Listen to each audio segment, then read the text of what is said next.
Hi, folks. This is Amy Posniak, and I just wanted to introduce myself again and welcome you to proofreading and kind of give you a little feel of the course now that you've gotten into Blackboard and you've done the introduction assignments. Now it's getting into the book and really getting into the meat of the class.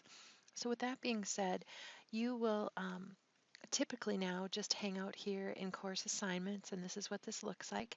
The book website is here when you get into your textbook, and it is going to look like this textbook.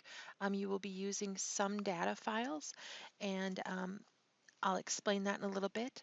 If you bought a used book, the CD that came with the book might not be there, so you may need to click on this website here. I always right click and open it in a new tab, and you'll come to this website. And again, it's going to say instructor companion site, but you're going to just come right down here to the student data files. Click on that and you can select your chapter. I'm going to go to chapter 2, and you can download these zip files for the data files. And this might be for all of the chapters as well. I'm not 100% certain. I have tried to put most of the data files that you'll need out there as well.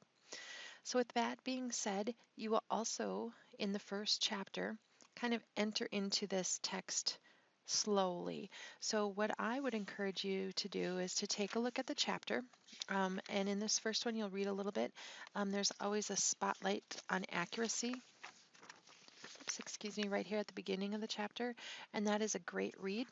It tells you some of the ins and outs of things that you can come along in your career as a proofreader. It tells you about the different techniques that we can do, and you'll just move through that chapter. With each chapter in Blackboard as well, there will be a PowerPoint. Some of you may like that better. There's also a reference manual there for you to look at. So as you're going through this, chapter 1 is just a lot about proofreading techniques. It's not a ton of the nuts and bolts. Now in the back of your textbook, you have some proofreader marks, I believe in the appendix area. And those are great things to take a look at and familiarize yourself with those proofreaders' marks. Now I'm having just a moment here trying to find them, so let me pause this video while I secure them. All right, well, I wasn't able to find that in my version, but I'm pretty confident that there is a page in your text that showcases all of the different proofreader marks that we use. Now, some of these have changed throughout time, and I'll put a reference sheet up there for you as well. And we'll take a peek at this. I might have loaded it already here for you. This is just the manual, and if you come into this one here, I know that the proofreader's marks are in this one. And again, I've worked for a myriad of bosses, and some bosses use their own types of proofreader marks. These are the most common ones, and so you'll want to look at these. Back in my day, we would mark up a copy with these handwritten by a boss or a supervisor. They would come to us and we would update the documents for them. Now what most people use is the Microsoft Word feature, and that's what I really want to talk about today as we start to get into your course. And we'll take a look at that. So with that being said, chapter 1, you'll just kind of read and you'll do this proof review. There's some multiple choice true and false questions, but there's also some atomic learning videos here for you to look at how to use the Word feature. I want to show you how to do that today, just so that is feeling comfortable. As you move into chapter 2 the following week, you will start to work on spelling and keyboarding errors. And again, you'll read through that. You'll get into the chapter, and there's chapter work that you can do. The answers to the work throughout the chapter are in Blackboard, and that can be a great asset to you. So let me show you that as well. You'll come into the course assignment. You'll come into chapter 2.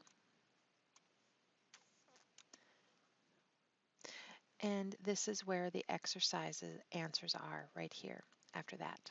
Okay, so with that being said, they'll show you in this chapter how to insert a space with the mark and insert a copy, and you can go through those exercises. You do not have to turn that in. Now, at the end of this one, you will again have another review that you'll complete. You'll do this proofreader's challenge, okay?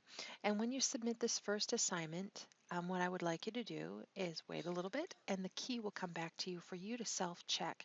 And that's really important because when it comes to proofreading, really the textbook is trying to trick you. And so you kind of have to get a feel for the textbook on how they're going to set up the proofreading errors, and you'll get a feel for that. Now, the assignment that you're going to turn in Chapter 2 is exercise 2-16, and that is located on page 25 of your textbook. Now, my book, you can tell I've used quite a bit, but up here in the it would be your right-hand corner is a little disc. That indicates that there's a starter file for you on the CD or in those data files. And what you can do with that, and I'm just going to show you real quickly.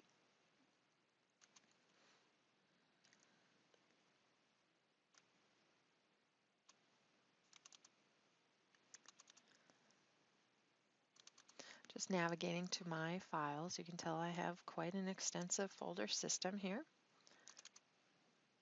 There's my data files. I'm going to go into Chapter 2, and there's my 2-16. So again, if that CD disk is there, you can get this beginning file.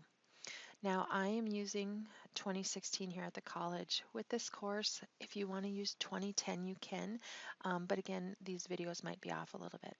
Now, the first thing that I notice about this memo, or excuse me, email, is that we have an indent issue. So to get this to me and to make the changes, I'm going to put this document into review. I'm going to make sure that this says all markup, not simple markup. In an older version, it might be final markup. And then I'm going to come in here and make sure that I'm tracking the changes. Okay, so I'm going to put my cursor there, and I'm going to hit my backspace to get rid of that tab. And it's now going to show a red line. Okay, in is, there's too many S's. I'm going to highlight that word. Whoops. And remember, a double click will highlight a word, a triple click will highlight a paragraph, if you don't know that. And I'm just going to type is. And you can do it that way, okay?